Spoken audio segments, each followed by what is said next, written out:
Love is the engine. You can't have a testimony unless you test. I've been tested. I've overcome. I had God watching over me and directing my path. My name is Wayne Walter, born and raised in New York City. Life was rough for me, but I didn't really realize it because I was high all the time. I knew that I was overly violent towards people and didn't have many friends. Everybody was scared of me because of my violent ways.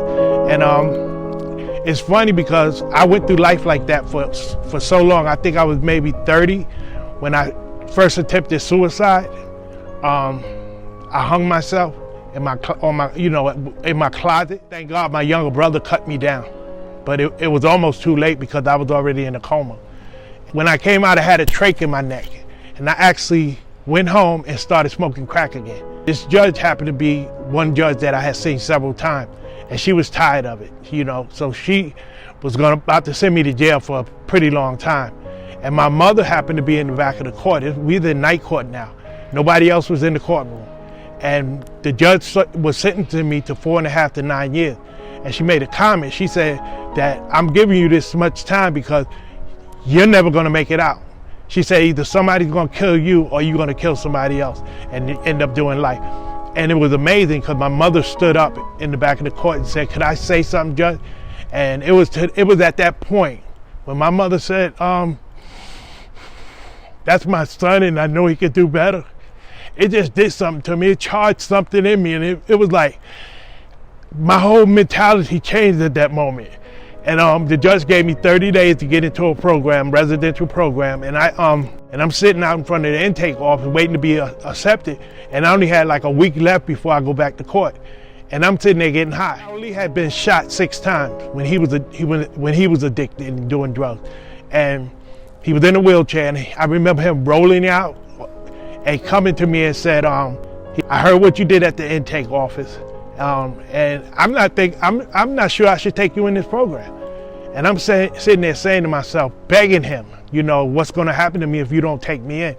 And he sent me outside. It was the middle of the winter, and it was snowing, and it was cold.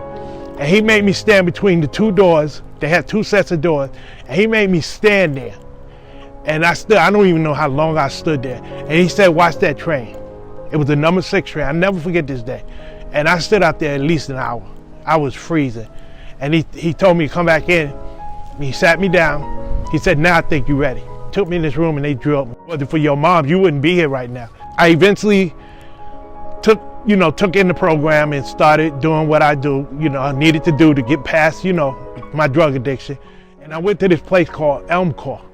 They offered a course, a college course, for people that wanted to become substance abuse counselors.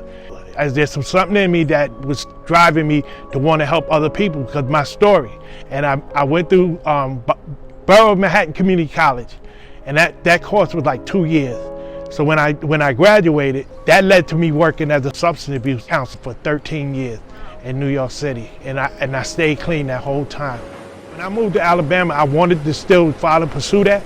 I ended up down here because I believe to this day that this was where my calling was in the ministry.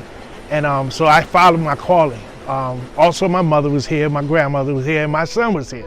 So I had all kind of reasons to be here.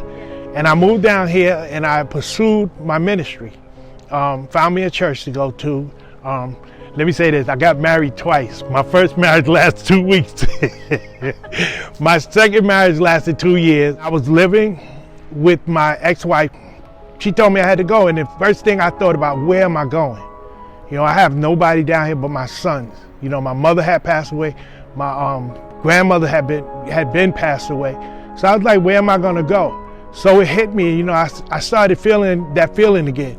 Like I'm not worth nothing, I have nothing. And I went to the hospital, and thank God that they was knowledgeable about suicide. I said, I've been sober for so many years. I think I can handle this mental illness now that I have some medication. I know what it does to me. The manager recommended that I come here, and I could not stand Somi. And I would come every now and then. Miss Connie was the director at the time, and she used to encourage me to come back. Well, I think it was the best thing that happened because he is so determined to make Somi Club a wonderful place. He loves all the members here so much. You can tell, just he is so caring.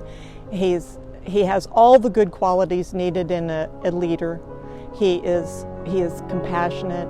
He is understanding, and I think he is going to do great things with Somi Club, and I'm so happy that he was willing to accept that position. Every day I had to hear, Wayne, you need to get that job. Wayne, you need to get that job. So I just said, you know what? I'm gonna try it. It's more about the gratification I get from other people getting better. You know, it just, yeah, I love people here. I love them, man. This is my family. I want to see people get better. Yeah. I want to see people get what I got.